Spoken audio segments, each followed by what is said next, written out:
नमस्कार। दोपहर समाचार में आपका स्वागत है।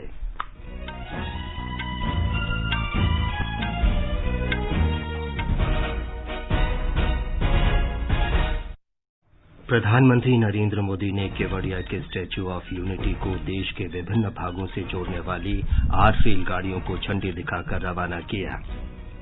प्रधानमंत्री ने कहा, नई रेलगाड़ियां एक भारत श्रेष्ठ भारत के सौंदर्य का प्रतीक।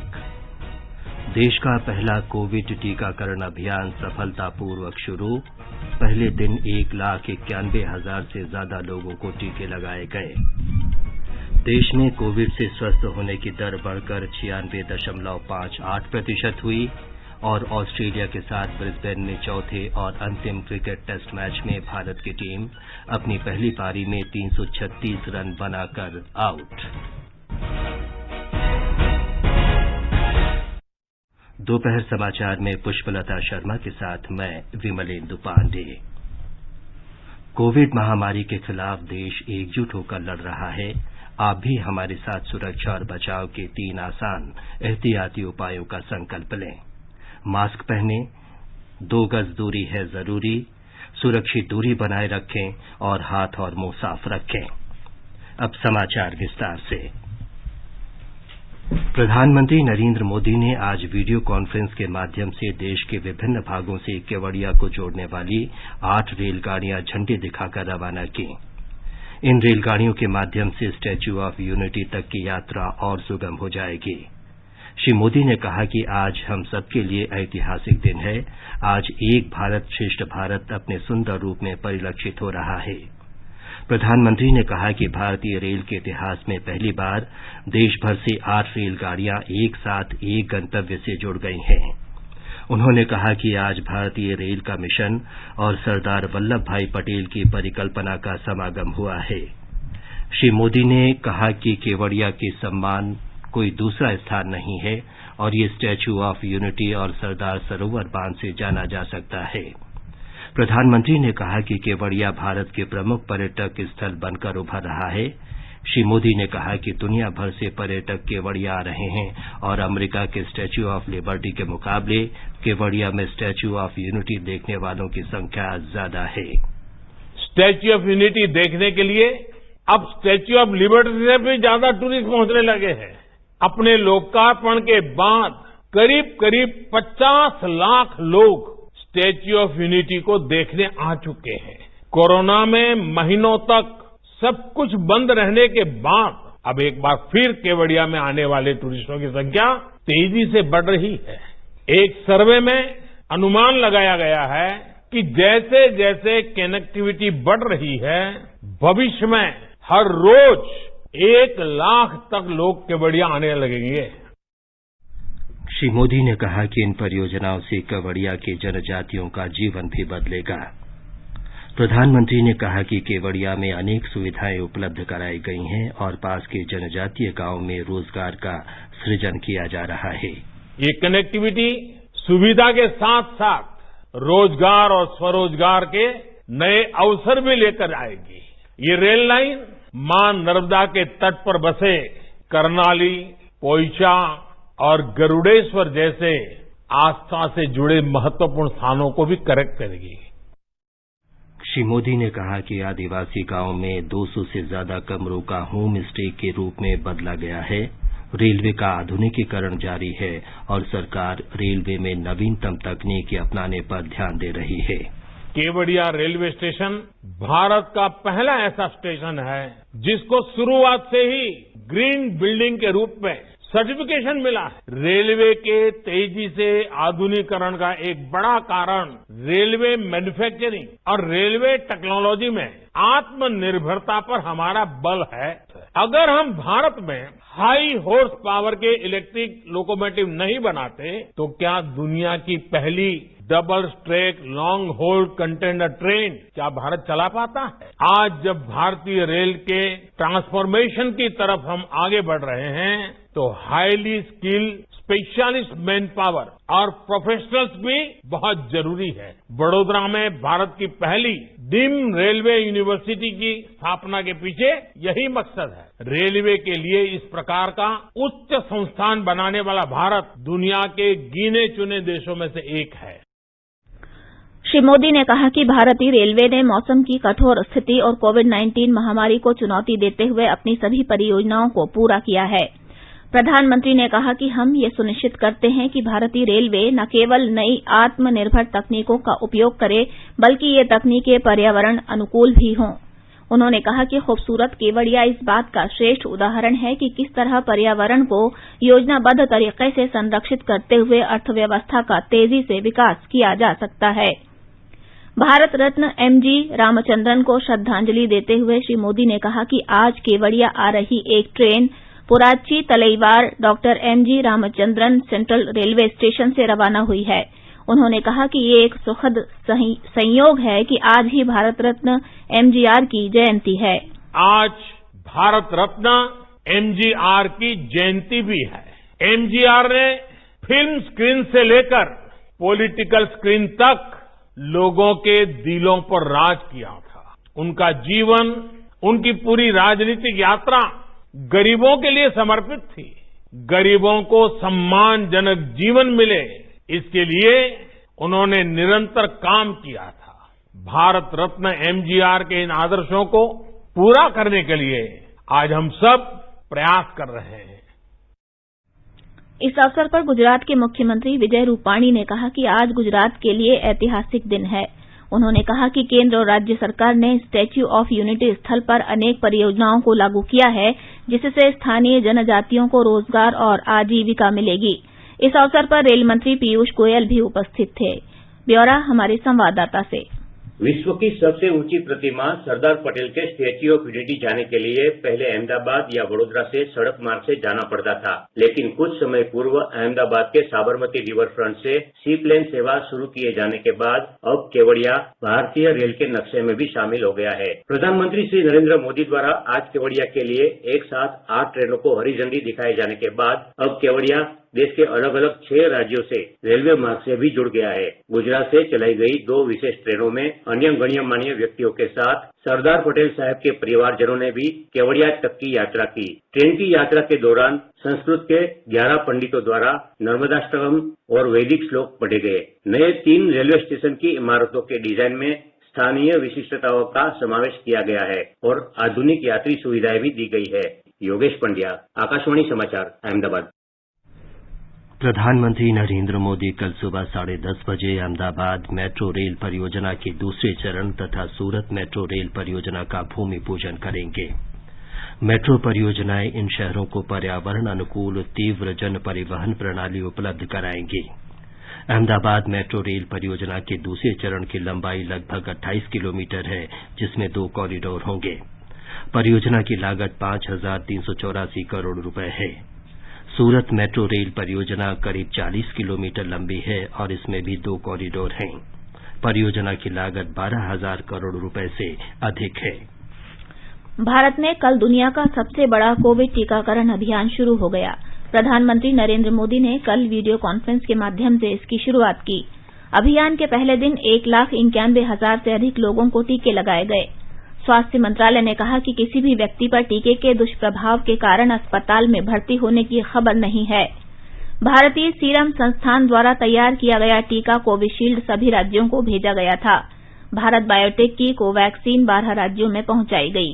सरकार के अनुसार टीकाकरण अभियान के शुरू होने से देश में कोरोना महामारी समाप्त होने की संभावना है। इस अवसर पर प्रधानमंत्री नरेंद्र मोदी ने कहा कि ये अभियान मानवीय सिद्धांतों पर आधारित है और टीकाकरण के लिए प्राथमिकता ऐसे लोगों को दी जा रही है जिनके संक्रमित होने का खतरा सबसे अधिक रहा है। प्रधानमंत्री ने कोरोना के लिए वैक्सीन बनाने में जुटे वैज्ञानिकों की सराहना की। उन्होंने कहा कि ये गर्व की बात है कि देश के पास बहुत कम समय में कोरोना के 2 मेड इन इंडिया टीके उपलब्ध हैं। एक वैक्सीन बनाने में बरसों लग जाते हैं, लेकिन इतने कम समय में एक नहीं 2 मेड इन इंडिया वैक्सीन तैयार हुई है। इतना ही नहीं, कई और वैक्सीन पर भी काम तेज गति से चल रहा है। ये भारत के सामर्थ्य, भारत की वैज्ञानिक दक्षता, भारत के टैलेंट का जीता जागता सबूत है।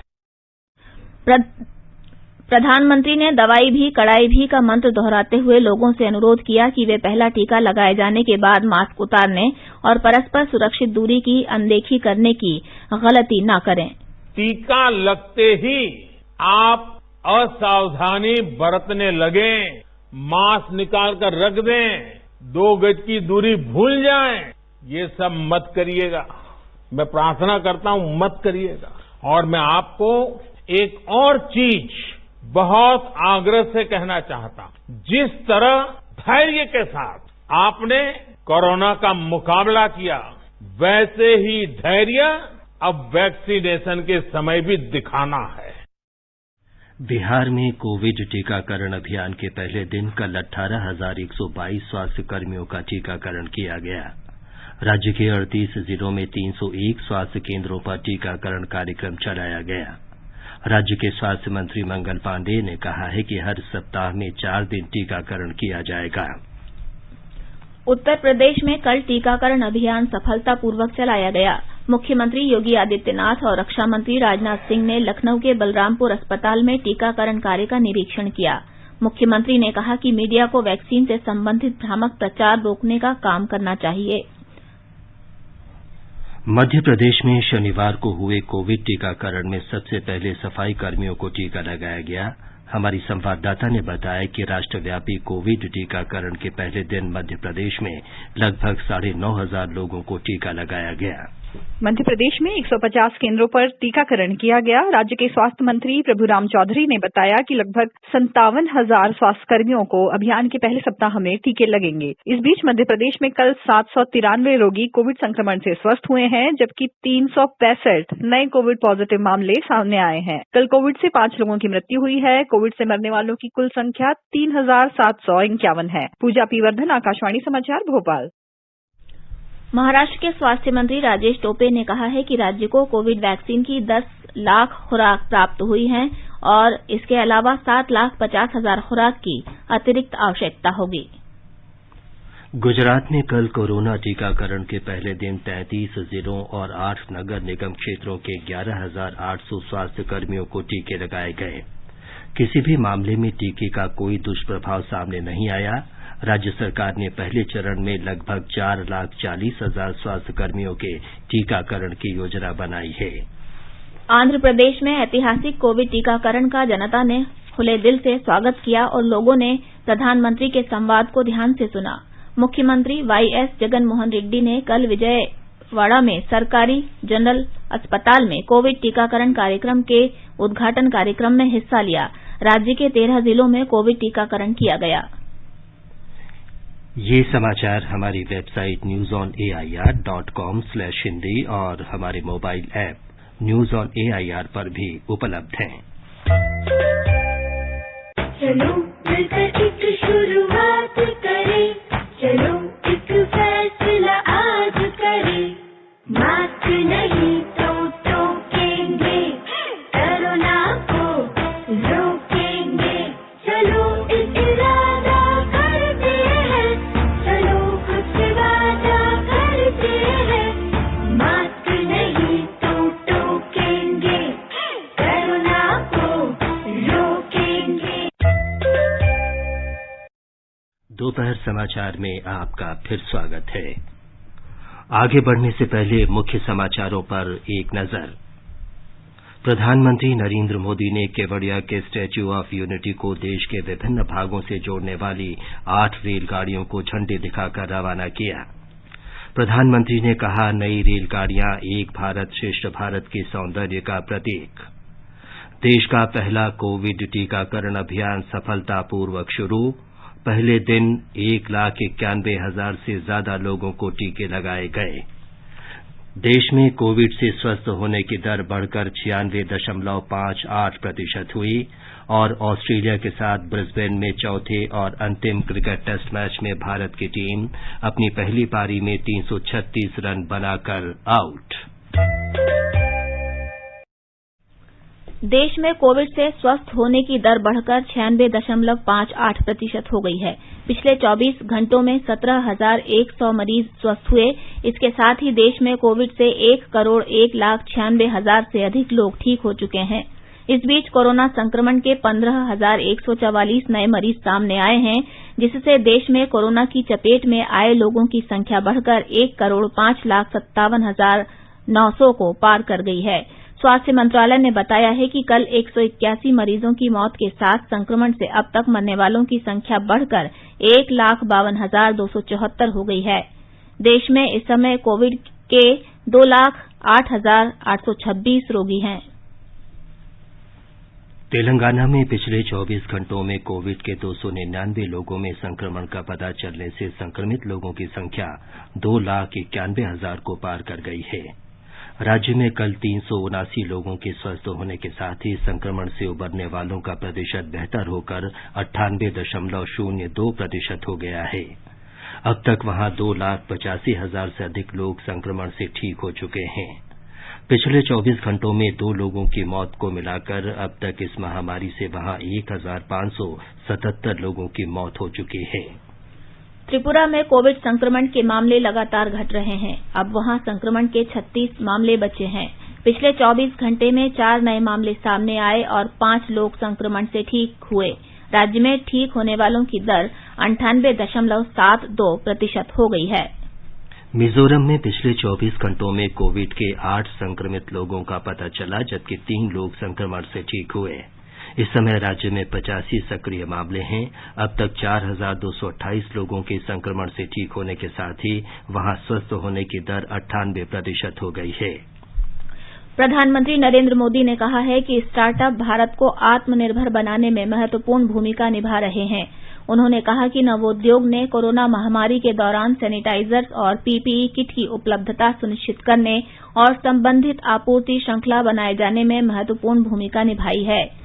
प्रधानमंत्री कल वीडियो कॉन्फ्रेंस के माध्यम से प्रारंभ स्टार्टअप भारत अंतर्राष्ट्रीय शिखर सम्मेलन को संबोधित कर रहे थे। पहले अगर कोई युवा स्टार्टअप शुरू करता था तो लोग कहते थे, why don't you do a job, why a startup. लेकिन अब लोग कहते हैं, job is all right, but why not create your own startup. ये बदलाव बिम्स्टेक देशों यानी बंगाल की खाड़ी से विकास की प्रेरणा लेने वाले बांग्लादेश, भूटान, भारत, नेपाल, श्रीलंका, म्यांमार और थाईलैंड की बहुत बड़ी ताकत है। भारत के स्टार्टअप्स हो या बिम्स्टेक देशों के स्टार्टअप, एक जैसी ही ऊर्जा दिख रही है। श्री मोदी ने विपरीत परिस्थिति में अवसर तलाशने और आपदा के दौरान विश्वास पैदा करने की स्टार्टअप की भावना की सराहना की। प्रधानमंत्री ने देश में उद्यमिता को बढ़ावा देने के लिए करीब 1 लाख करोड़ रुपए के स्टार्टअप के लिए स्टार्टअप इंडिया सीड फंड की घोषणा की। मुख्य निर्वाचन आयुक्त सुनील अरोड़ा के नेतृत्व में निर्वाचन आयोग का पूर्ण दल असम में चुनाव संबंधी तैयारियों का जायजा लेने के लिए कल 3 दिन के दौरे पर गुवाहाटी पहुंचेगा। असम के मुख्य निर्वाचन अधिकारी ने बताया है कि श्री अरोड़ा के नेतृत्व में चुनाव आयोग का दल विधानसभा चुनाव की तारीख तय करने के लिए विभिन्न राजनीतिक दलों के प्रतिनिधियों और अधिकारियों के साथ बैठक करेगा। असम में इस वर्ष विधानसभा चुनाव होने हैं। ये समाचार आकाशवाणी से प्रसारित किए जा रहे हैं। ताजा समाचार जानने के लिए आप हमारे Twitter handle @AIR News Hindi को फॉलो कर सकते हैं। ये आकाशवाणी है।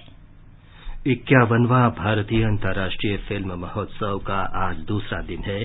कल शाम गोवा में पणजी में शुरू हुआ ये महोत्सव 24 जनवरी तक चलेगा। एक रिपोर्ट। भारतीय अंतर्राष्ट्रीय फिल्मोत्सव में भारतीय पैनोरामा एक महत्वपूर्ण हिस्सा है। इसमें सर्वोत्तम समसामयिक भारतीय फीचर और गैर फीचर फिल्में दिखाई जाती हैं। आज पणजी में भारतीय पैनोरामा के उद्घाटन अवसर पर सूचना और प्रसारण मंत्रालय के अपर सचिव नीरज शेखर, संयुक्त सचिव फिल्म्स अंजू निगम और फिल्मोत्सव निदेशालय के निदेशक चैतन्य प्रसाद के अतिरिक्त जॉन मैथ्यू मैथन की अध्यक्षता वाले जूरी सदस्य मौजूद रहे। भारतीय पैनोरामा में सबसे पहले हिंदी फीचर फिल्म सांड की आंख दिखाई गई, जिसका निर्देशन तुषार हीरनंदी ने किया है। इसके अतिरिक्त अंकित कोठारी द्वारा निर्देशित गुजराती गैर फीचर फिल्म पंजिका भी दिखाई गई। सांड की आंख फिल्म शार्प शूटर चंद्रो और प्रकाशित तोमर के जीवन पर आधारित है। फिल्म पंचिका समाज में जाति आधारित भेदभाव पर चोट करती है। दादा साहब फाल्के और सत्यजीत रे रेट्रोस्पेक्टिव सेक्शन का आज शाम उद्घाटन किया जाएगा। पणजी से तुषार जाधव की रिपोर्ट के साथ समाचार कक्ष से अलका सिंह।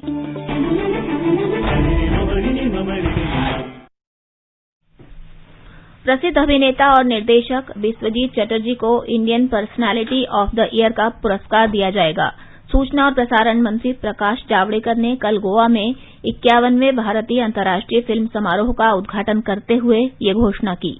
इस साल का Indian personality of the year पुरस्कार बहुत प्रसिद्ध actor, producer, director, singer in Hindi and Bengali cinema Shri Biswajit Chatterjee को दिया जाता है। तो एक बहुत महान हस्ती जिनका और भी गौरव हो सकता है, उनके लिए ये Indian personality of the year पुरस्कार दिया जाएगा। और अंत में मैं एक घोषणा करना चाहता हूं कि that the life time achievement award इस साल विथिरियो स्टोरारो इनको दिया गया है। इनको सिनेमाटोग्राफी के 3 ऑस्कर्स मिले हैं। उन्होंने अनेक फिल्में की है, फिल्म के दुनिया के एक बादशाह है। श्री चटर्जी को यह पुरस्कार इस वर्ष मार्च में राष्ट्रीय फिल्म पुरस्कार वितरण समारोह के दौरान दिया जाएगा। श्री चटर्जी अभिनय और निर्देशन के अलावा बंगाली और हिंदी फिल्मों के निर्माता और गायक भी रहे हैं। राष्ट्रपति रामनाथ कोविंद ने राजस्थान के जालौर की सड़क दुर्घटना में जनहानि पर दुख व्यक्त किया है। उन्होंने मृतकों के परिजनों के प्रति संवेदना व्यक्त की तथा घायलों के शीघ्र स्वस्थ होने की कामना की। प्रधानमंत्री नरेंद्र मोदी ने राजस्थान के जालौर की बस दुर्घटना में जनहानि पर दुख व्यक्त किया है। श्री मोदी ने मृतकों के परिजनों के प्रति संवेदना व्यक्त की तथा घायलों के शीघ्र स्वस्थ होने की कामना की। जालौर में एक निजी बस पर बिजली का तार गिरने से 6 लोगों की जलने से मृत्यु हो गई थी तथा 30 लोग घायल हो गए थे। प्रधानमंत्री नरेंद्र मोदी ने तमिलनाडु के पूर्व मुख्यमंत्री एमजी रामचंद्रन की जयंती पर उन्हें श्रद्धांजलि दी है। एक ट्वीट संदेश में श्री मोदी ने कहा कि भारत रत्न से सम्मानित एमजी रामचंद्रन लोगों के दिलों पर राज करते हैं। उन्होंने कहा कि फिल्म जगत हो या राजनीति, एमजीआर को सभी जगह सम्मान मिला। प्रधानमंत्री ने कहा कि अपने मुख्यमंत्री काल के दौरान उन्होंने गरीबी उन्मूलन के लिए बहुत से प्रयास किए। साथ ही उन्होंने महिला सशक्तिकरण पर भी विशेष बल दिया था। पुदुचेरी में भारतीय जनता पार्टी के मनोनीत विधायक केजी शंकर का हृदय गति रुकने से आज निधन हो गया। वे 70 वर्ष के थे। उन्हें केंद्र सरकार ने 4 जुलाई 2017 को पुदुचेरी विधानसभा सदस्य के रूप में मनोनीत किया था। वे पुदुचेरी में भाजपा इकाई के कोषाध्यक्ष भी थे। और अब एक नजर आज के मौसम पर। आज उत्तर भारत के अधिकांश हिस्सों में सुबह कोहरा छाया था। राष्ट्रीय राजधानी दिल्ली में न्यूनतम तापमान 7 डिग्री सेल्सियस दर्ज किया गया। अधिकतम तापमान 17 डिग्री के आसपास रहेगा। मुंबई में आंशिक रूप से बादल छाए रहेंगे। न्यूनतम तापमान 18 डिग्री और अधिकतम तापमान 30 डिग्री सेल्सियस के बीच रहने के आसार हैं। चेन्नई में आंशिक रूप से बादल छाए रहने की संभावना है। न्यूनतम तापमान 21 डिग्री और अधिकतम तापमान 30 डिग्री सेल्सियस रहने की संभावना है। कोलकाता में आसमान साफ रहेगा। न्यूनतम तापमान 13 डिग्री और अधिकतम तापमान 23 डिग्री सेल्सियस के आसपास रहेगा। श्रीनगर में तापमान 0 से 8 डिग्री सेल्सियस नीचे और 9 डिग्री सेल्सियस के बीच रहने का अनुमान है। जम्मू में न्यूनतम तापमान 8 डिग्री सेल्सियस के करीब दर्ज किया गया और अधिकतम तापमान 15 डिग्री सेल्सियस के आसपास रहेगा। लेह में न्यूनतम तापमान 0 से 12 डिग्री सेल्सियस नीचे और अधिकतम तापमान 0 के आसपास रहने की संभावना है। गिलगित में आंशिक रूप से बादल छाए रहेंगे। तापमान 0 से 6 डिग्री नीचे और अधिकतम 11 डिग्री सेल्सियस रहने की संभावना है। मुजफ्फराबाद में भी बादल छाए रहेंगे। न्यूनतम तापमान 4 डिग्री सेल्सियस और अधिकतम 20 डिग्री सेल्सियस रहने का अनुमान है। समाचार कक्ष से कनकलता। भारत में सड़क सुरक्षा के बारे में जागरूकता लाने और सड़क दुर्घटनाओं को कम करने के लिए कल से राष्ट्रीय सड़क सुरक्षा माह का शुभारंभ हो रहा है। उद्घाटन समारोह नई दिल्ली में होगा और राष्ट्रीय सड़क सुरक्षा माह का शुभारंभ रक्षा मंत्री राजनाथ सिंह और सड़क परिवहन और राजमार्ग मंत्री नितिन गडकरी करेंगे। इस माह के दौरान आयोजित होने वाले कार्यक्रमों में सड़क सुरक्षा पर एक फिल्म का उद्घाटन, वाघा बॉर्डर से कन्याकुमारी तक राष्ट्रीय चैंपियनशिप सुरक्षित गति प्रतियोगिता को झंडी दिखाकर रवाना करना और सड़क सुरक्षा के लिए पुरस्कार प्रदान करना शामिल है। हिमाचल प्रदेश में 3 चरणों में होने वाले पंचायती राज संस्थाओं के प्रथम चरण का चुनाव आज हो रहा है। सुबह 8 बजे शुरू हुआ मतदान शाम 5 बजे तक चलेगा। इसमें 1227 पंचायतों के लिए वोट डाले जा रहे हैं। शेष दोनों चरणों का मतदान 19 जनवरी और 21 जनवरी को होगा। राज्य में 3615 ग्राम पंचायतें हैं, जिनमें से लाहौल स्पीति जिले में किलोंग की 32 पंचायतों को छोड़कर शेष 3583 पंचायतों के लिए मतदान होगा। ब्रिस्बेन में भारत के साथ चौथे और अंतिम क्रिकेट टेस्ट मैच के तीसरे दिन का खेल समाप्त होने तक ऑस्ट्रेलिया ने अपनी दूसरी पारी में बिना किसी नुकसान के 21 रन बना लिए थे। इससे पहले भारत की टीम अपनी पहली पारी में 336 रन बनाकर आउट हो गई। शार्दुल ठाकुर ने सबसे ज्यादा 67 रन बनाए, जबकि वॉशिंगटन सुंदर ने 62 रन का योगदान दिया। ऑस्ट्रेलिया की तरफ से जोश हेजलवुड ने 5 खिलाड़ियों को आउट किया। ऑस्ट्रेलिया ने पहली पारी में 369 रन बनाए थे। इस प्रकार उसे पहली पारी के आधार पर 33 रन की बढ़त मिली है। प्रधानमंत्री नरेंद्र मोदी असम के शिवसागर में 23 जनवरी को भूमिहीन लोगों को भूमि का पट्टा देंगे। कल रात आकाशवाणी के एक कार्यक्रम में राजस्व विभाग में आयुक्त सचिव एमएस मणिवन्नन ने बताया कि प्रधानमंत्री शिवसागर में पट्टा वितरण प्रक्रिया शुरू करेंगे। श्री मणिवन्नन ने कहा कि असम सरकार हाल में 1 लाख से अधिक लोगों को पहले ही पट्टा दे चुकी है। मुख्यमंत्री सर्बानंद सोनोवाल ने 1 लाख और लोगों को इस महीने भूमि का पट्टा देने का फैसला किया है। महाराष्ट्र के लातूर, परभणी, बीड़, रायगढ़ जिलों की पोल्ट्री में एवियन इन्फ्लुएंजा यानी बर्ड फ्लू की पुष्टि हुई है। मत्स्य पालन, पशुपालन और डेयरी मंत्रालय ने कहा है कि मध्य प्रदेश के छतरपुर, गुजरात के सूरत, नवसारी और नर्मदा, उत्तराखंड के देहरादून और उत्तर प्रदेश के कानपुर जिलों में बर्ड फ्लू की पुष्टि हुई है। इसके अतिरिक्त दिल्ली के नजफगढ़ में कबूतर और भूरे रंग के उल्लू और रोहिणी में बगुले में एवियन इन्फ्लुएंजा की पुष्टि हुई है। मंत्रालय ने कहा है कि देश के प्रभावित क्षेत्रों में स्थिति की निगरानी के लिए गठित केंद्रीय दल प्रभावित स्थलों का दौरा कर रहे हैं और एवियन इन्फ्लुएंजा फैलने के कारणों का अध्ययन कर रहे हैं। सरकार ने कहा है कि मौजूदा खरीफ विपणन मौसम में लगभग 563 लाख टन धान की खरीद की गई है। ये पिछले वर्ष इसी अवधि में लगभग 445 लाख टन खरीद की तुलना में 26.28% अधिक है। कृषि मंत्रालय ने कहा है कि वर्तमान खरीफ विपणन मौसम में न्यूनतम समर्थन मूल्य पर 1,06,000 करोड़ रुपए से अधिक की खरीद से 78 लाख से अधिक धान किसानों को लाभ हुआ है। सरकार ने अपनी नोडल एजेंसियों के माध्यम से 2,96,000 टन से अधिक मूंग, उड़द, मूंगफली और सोयाबीन की भी खरीद की है, जिससे 1,58,000 से अधिक किसान लाभान्वित हुए हैं। 19वां ढाका अंतर्राष्ट्रीय फिल्म महोत्सव शनिवार को आरंभ हुआ। बांग्लादेश के विदेश मंत्री डॉक्टर AK अब्दुल मोमिन ने इसका उद्घाटन किया। उन्होंने कहा कि सरकार ने फिल्म उद्योग के हित में सुरक्षा उपायों के साथ फिल्म थिएटर फिर से खोल दिए हैं। उन्होंने प्रसन्नता व्यक्त की कि बंगबंधु शेख मुजीबुर रहमान के जीवन पर बांग्लादेश और भारत द्वारा मिलकर बनाए जाने वाली फिल्म की शूटिंग इसी महीने शुरू होगी। उन्होंने उम्मीद जाहिर की कि फिल्म महोत्सव से बांग्लादेश में फिल्म उद्योग को बढ़ावा मिलेगा और ये फिल्मकारों को भविष्य में बेहतर फिल्म बनाने के लिए प्रेरित करेगा।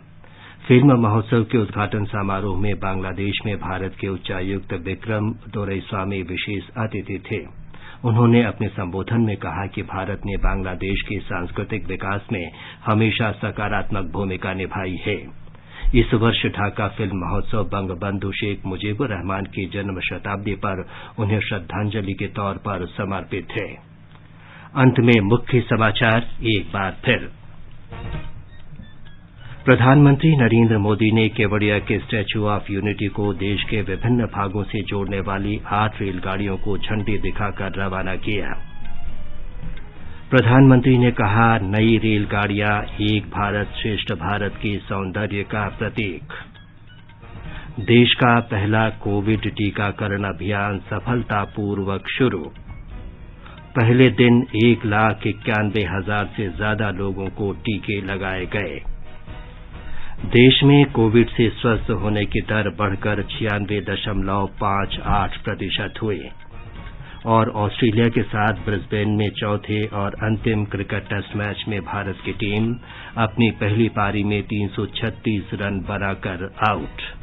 इसके साथ ही दोपहर समाचार का ये अंक समाप्त हुआ। नमस्कार।